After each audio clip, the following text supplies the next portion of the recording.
তাহলে স্বীকার করলো তো যে মমতা বন্দ্যোপাধ্যায়ের স্কিমগুলো জনকল্যাণ স্কিম বলে। মমতা বন্দ্যোপাধ্যায় যে স্কিমগুলো করেছিল মানুষের বেনিফিটের জন্য, ইলেকশনের আগে তাকে যত রকম ভাবে ডিস্টর্ট করে বললো, তারপরে আজকে প্রমাণিত হলো তো যে মমতা বন্দ্যোপাধ্যায় যে স্কিমগুলো করেছিল সেগুলো জনকল্যাণ স্কিম। শুনুন, জায়গা নেই কোনো। অন্নপূর্ণা ভান্ডারে যতজন লোক টাকা পাবে, লক্ষ্মীর ভান্ডারে তার চেয়ে অনেক বেশি লোক টাকা পাবে। কাভারেজ।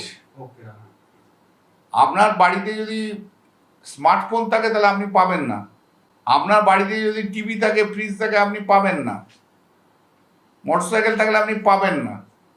পিএমসিতেও তাই।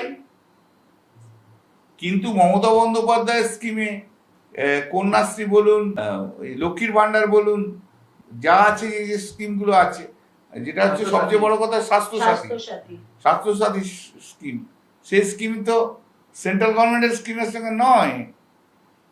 কাভারেজ অফ দি পিপল, সংখ্যাটা তো এইখানে। এই বেনিফিটটা কমিয়ে দিলে তো 6 মাসের মধ্যে বিদ্রোহ হয়ে যাবে পশ্চিমবঙ্গে। ওরা বাধ্য হয়েছে।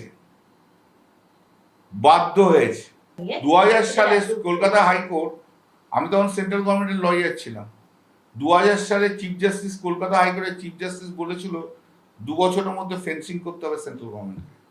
2000 সাল থেকে 2026 বছর ওরা কোর্টের অর্ডার ফলো করে না। ফেন্সিং এ তো কোনো আপত্তি নেই, করুক না। রাজ্য জমি দেবে কি আছে, তুমি নিজে করো না।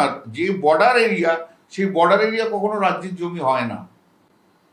বর্ডার এরিয়ার 6-7 কিলোমিটার আগে রাজ্যের ক্ষমতাটা হারিয়ে যায়, ওইটা সেন্ট্রাল গভর্নমেন্টের হয় বর্ডার এরিয়া। যেমন সমুদ্রে 8 নিউমিট কি বলে ওটা, নটিক্যাল মাইল, 7-8 নটিক্যাল মাইল পর্যন্ত রাজ্য সরকারের জুরিসডিকশন, 7-8 নটিক্যাল মাইলের পর সেন্ট্রালের jurisdiction, up to the international border. International border কখনো কোনো স্টেটের জুরিসডিকশন হয় না, এটা সবসময় সেন্ট্রালের জুরিসডিকশন থাকে, ইন্টারন্যাশনাল বর্ডার। এসব নাটকের কথাবার্তা বলে তো ভোটটা নিয়ে গেছে। আরে জমি তো ওদেরই, দেবে আবার কি? আমি তো এই কথাটাই বোঝাতে পারছি না। এটা সরকারের জমি নয়, জমিটা হচ্ছে সেন্ট্রাল গভর্নমেন্টের জমি। বর্ডার লাইনে কখনো কোনো বর্ডারে জমি রাজ্য সরকারের হতে পারে না। যেমন সমুদ্রে নটিক্যাল মাইল, আমি তো বুঝিয়ে দিলাম, 8-9 কিলোমিটার নটিক্যাল মাইলের পর পুরোটাই হচ্ছে সেন্ট্রাল গভর্নমেন্টের, আপ টু ইন্টারন্যাশনাল বর্ডার। তেমনি ল্যান্ডের ক্ষেত্রে বর্ডার লাইনের আগে পর্যন্ত 5-6 কিলোমিটার হবে বোধ, আমি এক্স্যাক্টলি জানি না, আপ টু স্টেট গভর্নমেন্ট, তারপর স্টেট গভর্নমেন্টের নয়। এটা নাটকে কথাবার্তা বলেছে। হ্যাঁ, না, আমি তো খারাপ দিনের থেকে আসার লোক, আমরা তো লড়াই করে আসার লোক, লড়াই করে এসছি। 34 বছর ধরে সিপিএম এর আমলে লড়াই করেছি। আবার ভালো দিন এসছে, আবার খারাপ দিন এসছে, আবার লড়াই করব, আবার পরিবর্তন আমরাই করব মমতা বন্দ্যোপাধ্যায়ের নেতৃত্বে। মমতা বন্দ্যোপাধ্যায় দুটো ইতিহাস, একটা ইতিহাস তৈরি করেছে আর একটা ইতিহাস তৈরি করবে।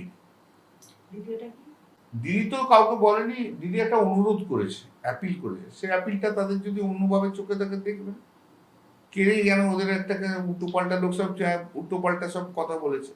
তো আমরাও তো যদি বলি, আমরা তো বলছি না এখন, আমরাও তো বলতে পারি খুনি ধর্ষণকারী সিপিএম এর সঙ্গে কেন যাব। আর আরেকটা কথা মাথায় রাখবেন, 41% ভোট মমতা ব্যানার্জি পেয়েছে, তৃণমূল পেয়েছে, আর সেলিম সহ সিপিএম 4-5% পেয়েছে। অর্থাৎ মমতা ব্যানার্জি হচ্ছে opposition to the BJP, not the CPM. এবং সিপিএম এর সঙ্গে বিজেপির একটা আঁতাত আছে, আমরা জানি এটা আঁতাত আছে। আইএসএফ এর সঙ্গে আঁতাত আছে বিজেপির বি টিম হচ্ছে আইএসএফ এবং সিপিএম। পুরো টাকাটাই বিজেপি থেকে দিয়েছে, ওরা ইলেকশন করেছে। বললে তো অনেক কথাই বলা যায়।